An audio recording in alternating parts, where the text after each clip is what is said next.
சேனலை இது வரைக்கும் சப்ஸ்கிரைப் பண்ணாதவங்க சப்ஸ்கிரைப் பண்ணிக்கோங்க. மறக்காமல் அந்த பெல் ஐக்கானை கிளிக் பண்ணிக்கோங்க. Thank you. Hello friends, welcome to Duckins family channel. நம்ம இன்றைக்கி என்ன பார்க்க போகிறோம்னா, கசப்பே இல்லாமல் எப்படி பாவக்காய் பொரியல் பண்ணலான்றதை பார்க்கலாம். 1 கப் கட் பண்ண பாவக்காய் எடுத்துருக்கிறேன். நான் சின்ன சின்னதாக ரவுண்டாக கட் பண்ணியிருக்கிறேன். ஃபஸ்ட்டு ஒரு லெமன் சைஸ் புளி எடுத்துக்கலாம். அந்த புளியோட வேக வைக்கும்போது கசப்பு அந்த அளவுக்கு இருக்காது. ஃபஸ்ட்டு பாவக்காவை புளியோட வேக வச்சுக்கலாம். 1 கப் பாவக்காய் எடுத்துருக்கோம்னா அதுக்கு ஈக்குவலாக 1 கப் தண்ணி ஊற்றிக்கலாம்.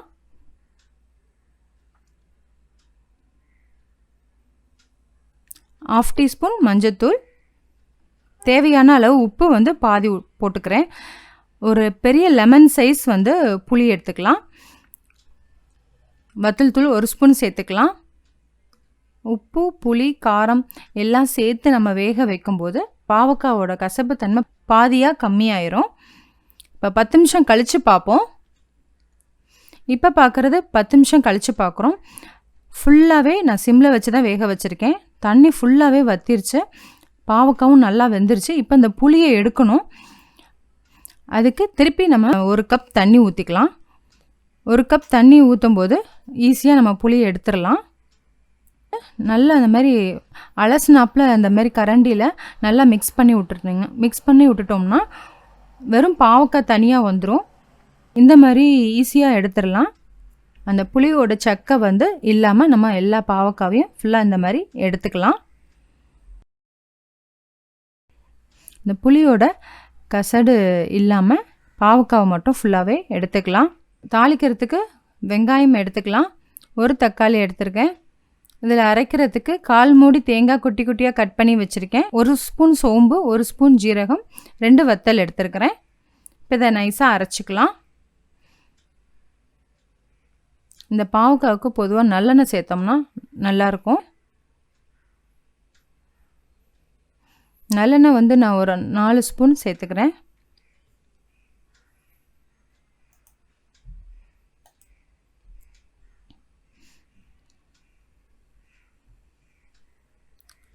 எண்ணெய் காஞ்சதுக்கப்புறம் கடுகும் தாளிக்கிற உளுத்தம்பருப்பும் சேர்த்துக்கலாம். வெங்காயம் சேர்த்துக்கலாம். கருவேப்பிலை சேர்த்துக்கலாம். வெங்காயம் வதங்கின உடனே தக்காளியும் சேர்த்துக்கலாம்.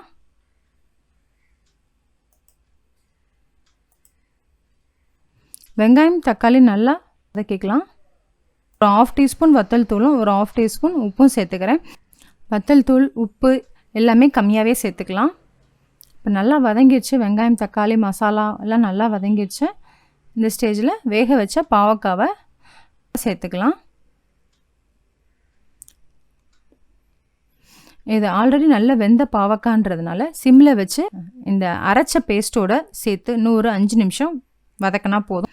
ஃபஸ்ட்டு அந்த புளியில் வேக வச்சதுலேயே கசப்பு பாதி இருக்காது. ரெண்டாவது நல்லெண்ணெய் சேர்த்துருக்கிறதுனாலையும் அந்த அளவுக்கு கசப்பு இருக்காது.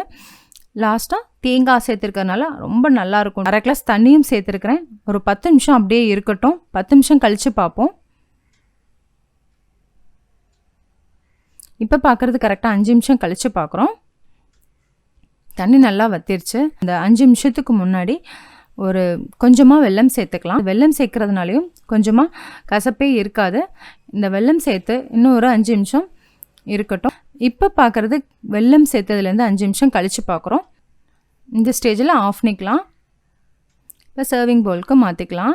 புளித்தண்ணியில் வேக வைக்கிறதுனாலையும் நல்லெண்ணெய் ஜாஸ்தி சேர்த்துருக்கிறதுனாலையும் தேங்காய் சேர்த்துருக்கிறதுனாலையும் வெல்லம் சேர்த்துருக்கிறதுனாலையும் கசப்பு இருக்காது. நீங்களும் இதே மெத்தடில் செஞ்சு பாருங்கள். செஞ்சு பார்த்துட்டு ஃபீட்பேக் சொல்லுங்கள். தேங்க்யூ.